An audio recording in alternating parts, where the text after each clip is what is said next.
Okay, here's the graduated cylinder with our 6 different liquids in it: honey, corn syrup, dish detergent, water dyed red, vegetable oil, and then rubbing alcohol dyed blue.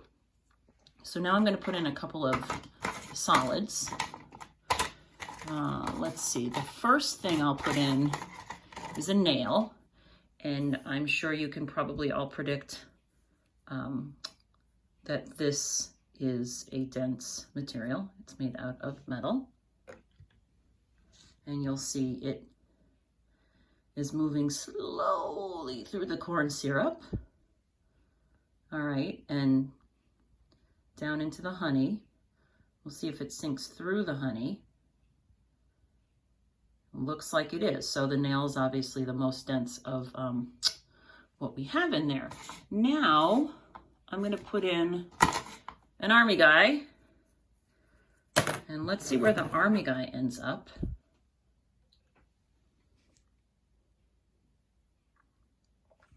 So the Army Guy is currently floating in the oil, but doesn't seem to be going any lower than that.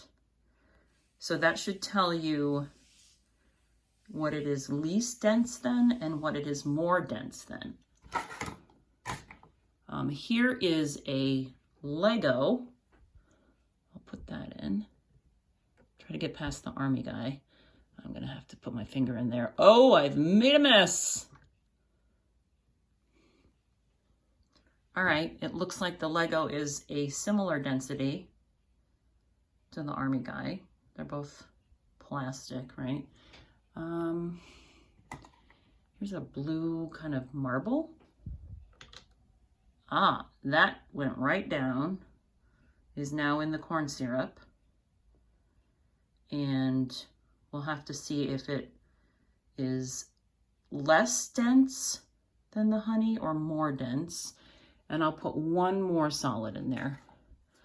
I'll put in a sponge, okay? So the sponge absorbed the alcohol, but it's floating in the alcohol. So it looks like the nail is down, I'm making a mess. The nail's down at the bottom, so it's more dense than the liquids.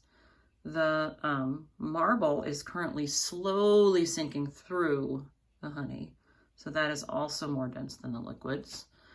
The Army Guy and the Lego block are floating in the oil, so everything below them is more dense. Everything above, which is the alcohol, is least dense.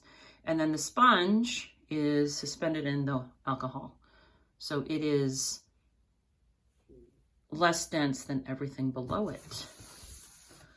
Okay, there's your solid.